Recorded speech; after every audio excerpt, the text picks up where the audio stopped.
Robot पंहिंजे मुंहं जे कटियल ज़ख़्म खे पाण ई भरींदा।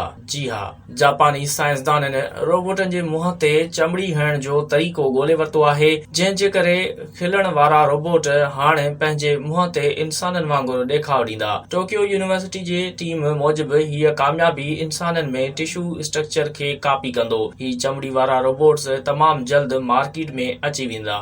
पर मुहक़क़नि उन कामयाबी जे बारे में इहो बि चयो आहे त उहा न रुॻो हक़ीक़त जे तमामु वेझो आहे, पर इंसाननि वांगुरु पंहिंजे मुंहं ते तासुर ॾेखारींदा। पर उन ते इस्तेमाल थींदड़ चमड़ी जे ख़ासियत उहा बि आहे त उन ते लॻल ज़ख़्म बि पाण ई भरिजी वेंदा। रोबोटनि ते इस्तेमाल थींदड़ चमड़ी लेबोरेटरीअ में रहंदड़ जानदारनि जी चमड़ी जे सेलनि मां ठाही वेंदी। साइंसदाननि जो चवणु आहे त उहो न रुॻो हक़ीक़ी चमड़ी वांगुरु नरम हूंदो आहे, पर जेकॾहिं उन खे कटियो वञे त उन में ज़ख़्म पाण भरण जी सलाहियत बि मौजूद हूंदी आहे। टीम कोशिश करे रही आहे त टेक्नोलॉजी जी मदद सां चमड़ी खे रोबोट जे मुंहं ते लॻाइण जी कोशिश कई हुई, पर जॾहिं रोबोट हलियो त उहो फाटी पियो, जंहिं सां माली नुक़सान पहुतो। हाणे इंसाननि जे जिस्म जो मुतालियो करण खां पोइ माहिरनि चमड़ी खे ॿीहर रोबोट ते लॻाइण जी कोशिश कई आहे। जंहिं खां अॻु मुहक़क़नि रोबोट जे उन हिसे ते तमामु सुठा सोराख़ कया जिते चमड़ी लॻाइणी हुई।